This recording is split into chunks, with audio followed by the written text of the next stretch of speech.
Dongeng Bahasa Indonesia.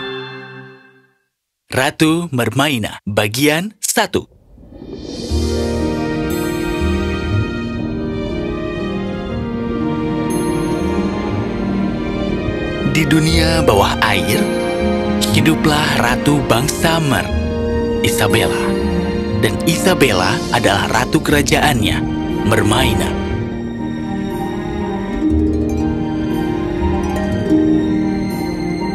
Suatu ketika ratu yang bijaksana itu sekarang sedang sakit dan terbaring di tempat tidurnya. Ratu cantik tersenyum lemah pada kerajaannya yang semakin khawatir dengan kesehatannya yang menurun. Dunia bawah air tidak terlalu berbeda. Mereka juga memiliki kerajaan, ratu, rumah,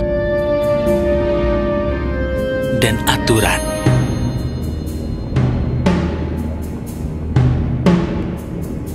Sebuah konsep yang asing untuk Sesi. Oh, demi laut, Sesi. Bangunlah. Apakah matahari sudah terbit? Matahari terbit. Matahari sudah berada di tengah-tengah langit sekarang. Lautan pun sudah memanas. Ibu. Itu memang sudah menjadi tugasnya matahari. Kenapa kita jadi budaknya? Sesi adalah anak satu-satunya dari orang tuanya, dan orang tuanya sering mengkhawatirkan dia. Sesi, kami akan mengunjungi ratu. Jangan keluar rumah. Tetaplah diam. Di rumah. Iya, Kapten. Kekhawatiran ibunya memang benar. Sesi sering memanggil teman-temannya dan mengadakan pesta atau pergi keluar untuk menakut-nakuti manusia atau melihat kapal-kapal besar lewat. Segala sesuatu yang tidak disukai di dunia mereka.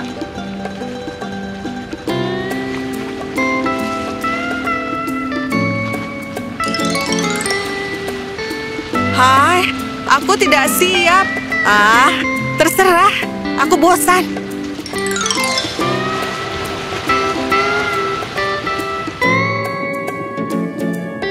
Apakah kalian sudah mengunjungi ratu?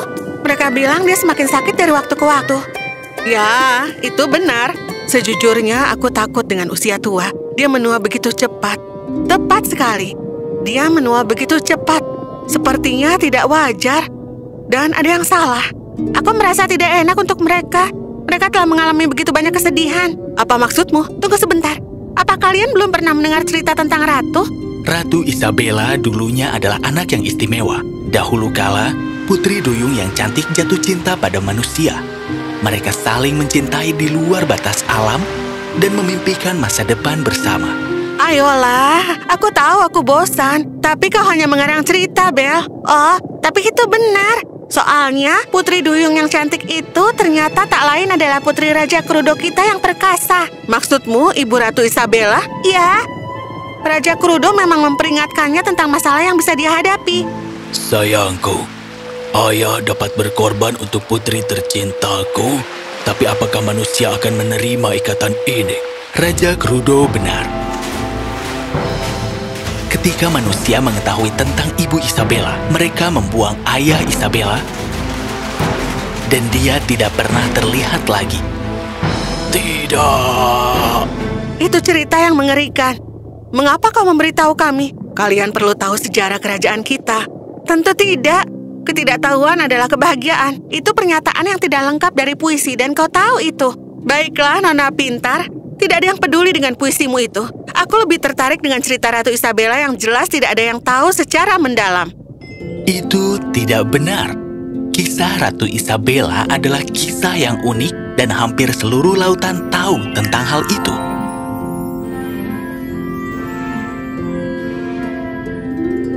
Tapi satu putri duyung telah hidup bersama cerita dengan Ratu Isabella dan ibunya. Itu adalah putri duyung tua, Squatch. Ayolah sayang, minumlah hanya satu teguk. Aku khawatir kita harus memanggilnya sekarang. Satu-satunya dokter yang bisa aku percaya. Oh, aku tahu. Kau menderita penyakit mistik yang aneh. sakit tenggorokan. Apa? Sakit tenggorokan maksudmu? Itu bukan penyakit mistik. Aha. Dan siapa dokternya di sini? Apa? Isabella? Oh ya ampun. Kita harus pergi sekarang juga. Hah? Dr. Wu adalah satu-satunya manusia yang tahu tentang kisah orang tua Isabella dan yang memuja Isabella. Suatu ketika di bawah air, dokter itu berenang lebih dalam dan setelah beberapa jam berenang yang melelahkan, dia tiba di Mermaina. Oh, terima kasih laut, kau di sini. Lihatlah anakku. Aku berjanji pada ibunya bahwa aku akan menjaga putrinya seperti aku menjaganya. Tolong Dr. Wu, katakan padaku aku tidak mengingkari kata-kataku. Apa? Oh, tentu saja. Silakan lewat sini. Saat Dr. Wu memasuki kamar Isabella, dia terkejut. Putri Duyung Squatch memperhatikan saat Dr. Wu memintanya untuk mengikutinya ke darat sehingga dia bisa berbicara dengannya.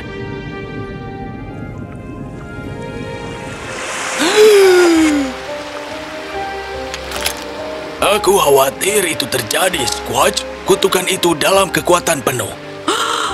Kakek tiri Isabella yang merupakan ayah tiri ayahnya adalah orang jahat.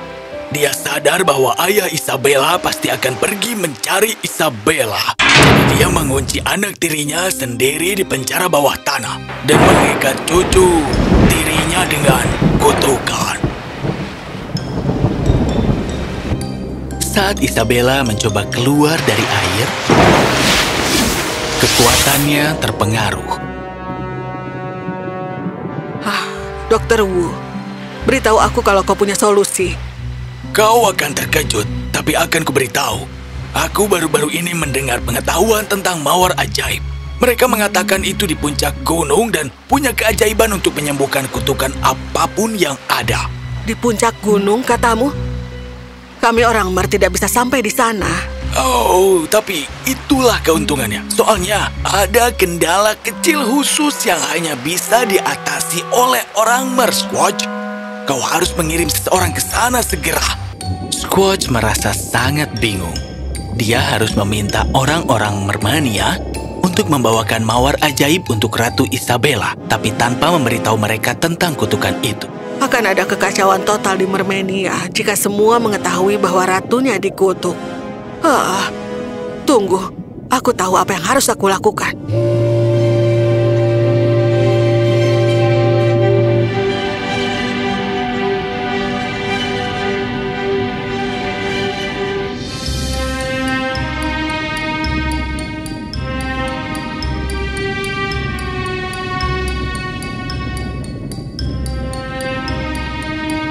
Ada pengumuman penting yang harus aku sampaikan.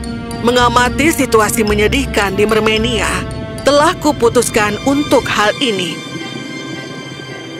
Aku mengumumkan kontes untuk membawa mawar ajaib yang ada di dunia manusia di sebuah puncak gunung. Siapapun yang membawa kembali bunga itu, dia akan diberikan permata termahal dari peti kerajaan. Selamat mencari semuanya. Bubar!